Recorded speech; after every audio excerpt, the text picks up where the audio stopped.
Hello' guys, good morning সকলোকে। মোৰ নতুন এটা মিনি ব্লগলৈ আপোনালোকক সকলোকে স্বাগতম জনাইছোঁ। এইফালে ভিডিঅ'টো মই আজি মৰ্ণিং সময়কণ কেনেদৰে পাৰ কৰোঁ তাকে আপোনালোকৰ মাজত আগবঢ়াব বিচাৰিছোঁ। ভিডিঅ'টো চাই কেনেকুৱা পালে জনাব। এইফালে কালিৰে বাচন মই কেইটা ধুই লৈছোঁ, বিচনাখনো পাৰি লৈছোঁ।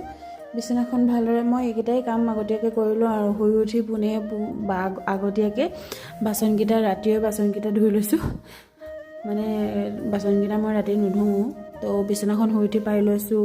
ঘৰ চৰ সাৰি মেলি মুচি কৰি গোটেইখিনি ৰেডি কৰি লৈছোঁ। তাৰপিছতহে মই গাটো ধুই ফ্ৰেছ হৈ ল'ম। এইফালে বিচনাখন পাৰি ভালকৈ জাৰি জোকাৰি পাৰি লৈছোঁ। কাৰ অভ্যাস ক'বচোন। বেডশ্বীটখনেই একেখনেই আৰু পাৰিছোঁ, যিহেতু কালিয়ে চেঞ্জ কৰিছিলোঁ সেইকাৰণে আজি চেঞ্জ কৰা নাই। বিচনাখন পাৰি অলমষ্ট হৈ গ'ল। এইফালে মোৰ টেডি বিয়েৰ এটাও আছে, তাৰ নামো মই ৰাখিছোঁ পূজা। মই জলফাই আচাৰৰ কাৰণে আচাৰ বনাম বুলি ভাবিছোঁ, তাকে জলফাই কেইটামান ৰ'দত দিছোঁ। এইফালে মই সেইকেইটা কামো কৰি লৈছোঁ, ৰ'দত ইহঁতক মানে জলফাইকেইটা দি লৈছোঁ। যদি জলফাই আচাৰৰ ভিডিঅ' লাগে আপোনালোকে কমেণ্ট কৰি মোক জনাব।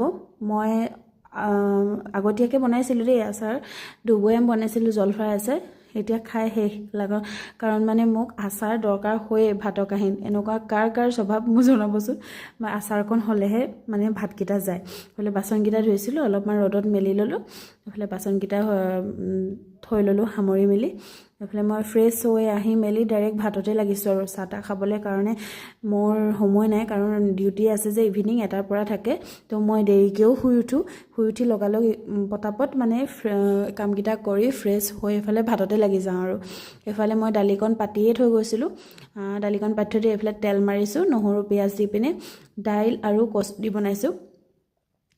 এনেদৰে কোনে খাই ভাল পায় জনাবচোন।